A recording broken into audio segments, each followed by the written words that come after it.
In the last episode, we looked at how the charity event Live Aid came about and how the idea was to do two massive concerts, one in Wembley Stadium in London and one at JFK Stadium in Philadelphia at the same time. We talked about some of the artists that appeared on the London stage, and then we talked about how Phil Collins left the London stage, flew on the Concorde, took a helicopter to Philadelphia, and appeared on the U.S. stage as well. So now let's turn our attention to the U.S. stage, and let's go to Philadelphia for the day that Live Aid rocked the JFK Stadium. You ready? Then let's drop the needle. In Philadelphia at the JFK Stadium, the Live Aid concert in the U.S. started around 9 o'clock in the morning, which means there's about a 5-hour time difference between Philadelphia and London. So the Live Aid concert in London had already been going on for a couple of hours, and it would continue for many, many, many more hours. But now it was time for the U.S. to rock. As I've mentioned before, there is no documentation of both of these live events in its entirety. And even though I, like many other people, recorded the entire thing on my home VCR, I can honestly say I didn't watch the event live. And there's some reasons for this. The first one was these were both very long concerts, and it would have meant I could have done nothing else during the day and in the evening other than watch TV. Now, it's bad enough that I had to set my alarm clock so that it would let me know just before an hour was up so I could go back and swap tapes in my VCR so I could keep recording. The second reason that I didn't watch the event live all the way through is, quite frankly, there were a number of artists that didn't really speak to me. So I didn't really care if I happened to watch their segments or not. I was glad they were partaking, glad they were giving their time and effort to a worthwhile cause, but again, not something that I was going to sit there and watch a performance by an artist that I really didn't care for.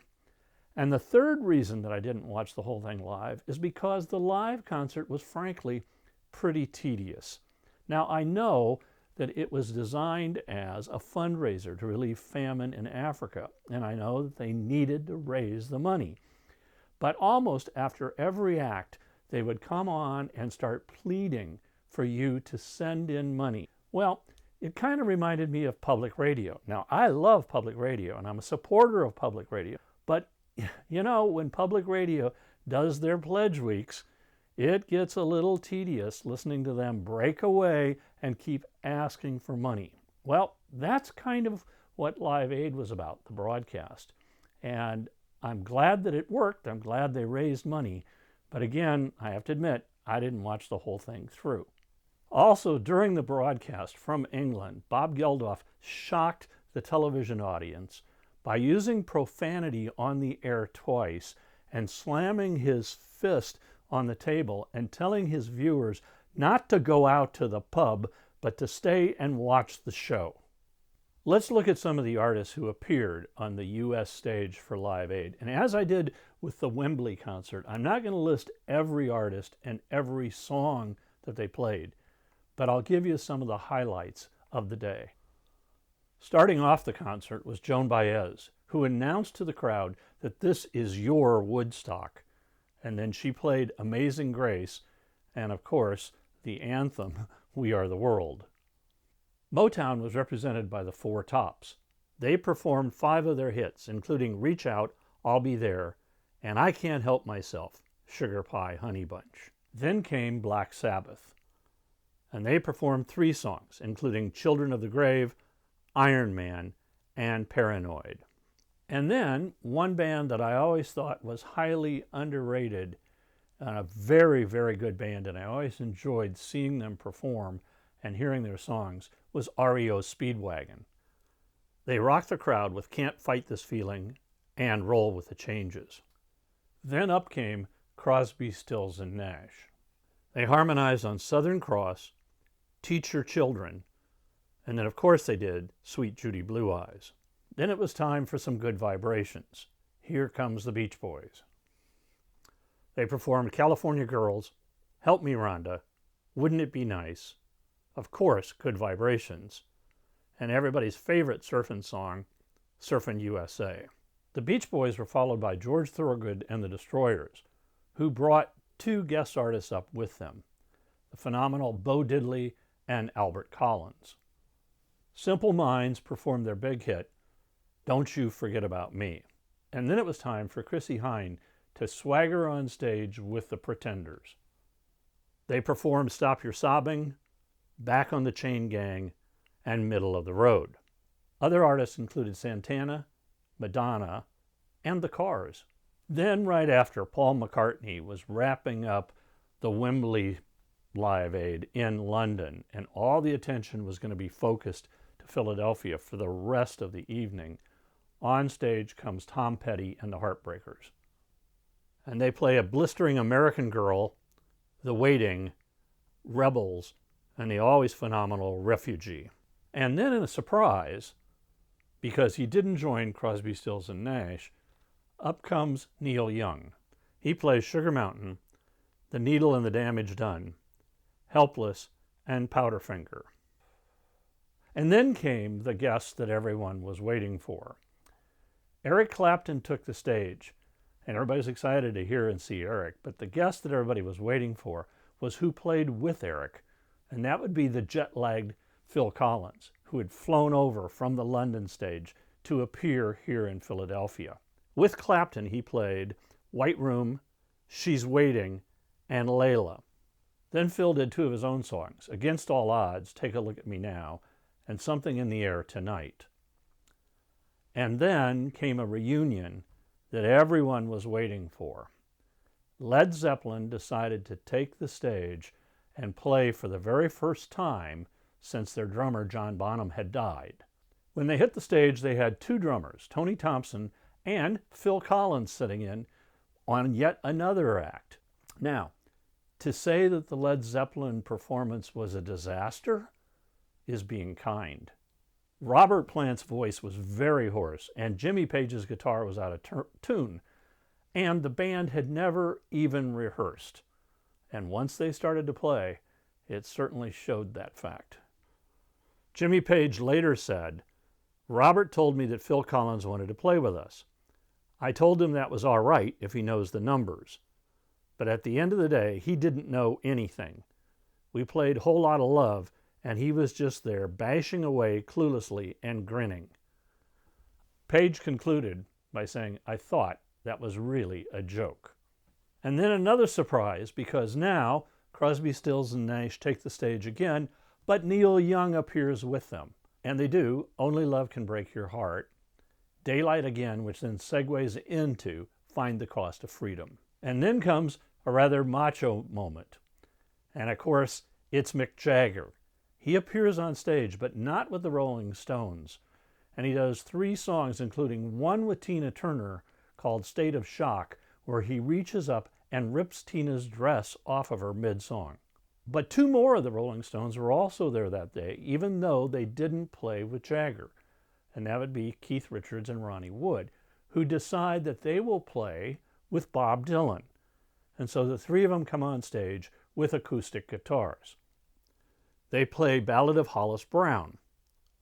And then Bob pauses before going into the next song and makes the following announcement. He said, I hope that some of the money that's raised for people in Africa, maybe they can just take a little bit of it, maybe 1 or 2 million, maybe, and use it, say to pay mortgages on some of the farms that the farmers here owe to the banks. Now, Bob Geldof was incensed, and this is what he had to say. He displayed a complete lack of understanding of the issues raised by Live Aid. It was crass, stupid, and a nationalistic thing to say. However, Bob's comments did catch the attention of Willie Nelson, who then got together with Neil Young and John Mellencamp to create an organization called Farm Aid, and they hosted their first concert just a couple of months later. And this is a tradition that's been going on annually, even up to today, and they've raised over $9 million. Dylan, Richards, and Woods closed with Blowin' in the Wind. And then, where the London concert had ended with the ensemble singing Do They Know It's Christmas, in the U.S., the ensemble comes on stage and closes with We Are the World. And then the biggest live event in rock music came to an end. And I doubt it's something that any of us will ever see the likes of again. There were a number of amazing artists who appeared on both the London stage and the Philadelphia stage. But there were some really important artists who didn't. For example, Bruce Springsteen said that he did not do it because he simply didn't realize how big the whole thing was going to be. Michael Jackson did not appear, even though he was asked.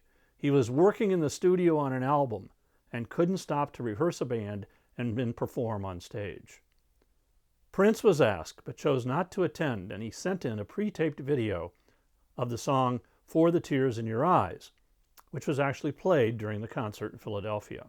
And although the whole concept for Live Aid originated from Boy George and Culture Club, they decided not to appear that day on stage. And Boy George said that he thought that Culture Club was not up to the par to play for over 2 billion people worldwide. Another artist that was invited but chose not to attend was Annie Lennox, but she had a real good reason. She had a very serious throat infection. And the organizers reached out to Roger Waters. They wanted Pink Floyd to reform on stage, and Waters said no, but he would gladly do it with his new backup band. The organizers told him no. But then in 2005, where Geldof put together Live 8, the original Pink Floyd members did reunite. Unlike lots of live events, Live Aid has no official complete documentation of the entire event. In fact, when Geldof was trying to persuade artists to participate, he told them it would be a one-off event and there would be no documentation. Now, obviously, the television stations were recording all of this for their broadcasts and then later use. Well, Geldof went to ABC here in the States and convinced them to erase all of their footage.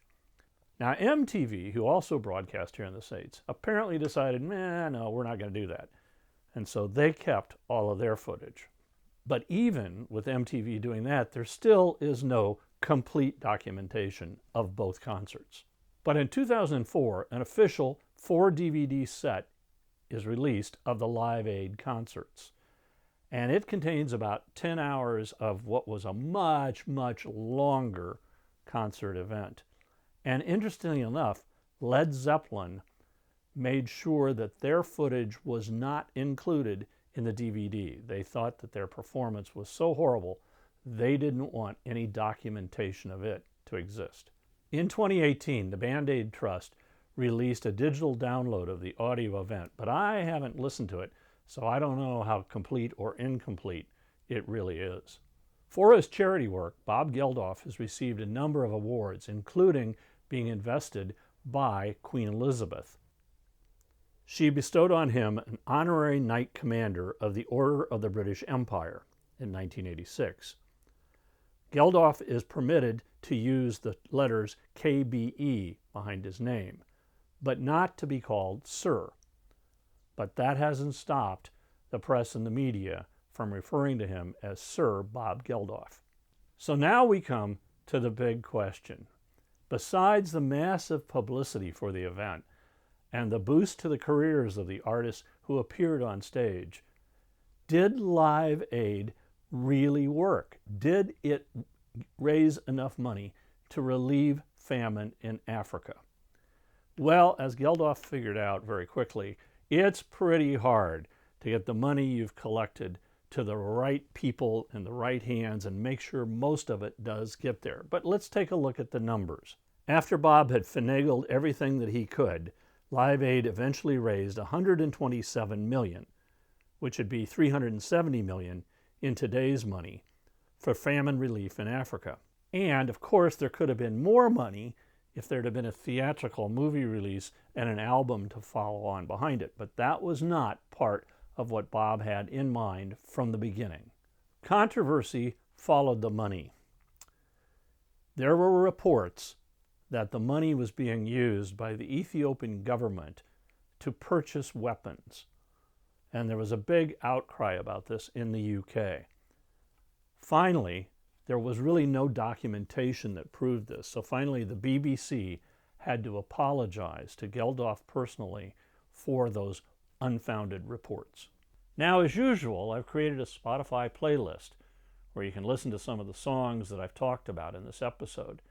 And here's the link, and I'll also put it in the comments below. So it was an incredible day in London and in the US for rock music, for television, and for a very good cause to help relieve famine in Ethiopia. Thanks to Boy George for having the idea. Thanks to Bob Geldof for pulling it off. And thanks for all of the artists, both in London and in the US, who gave their time and their talents for this great cause. Thank you all for watching. Until next time, keep it rockin'. If you liked this episode, hit the like button, and you can also leave me a comment down below, and I'll respond to you. If you subscribe, we'll let you know when future episodes come out.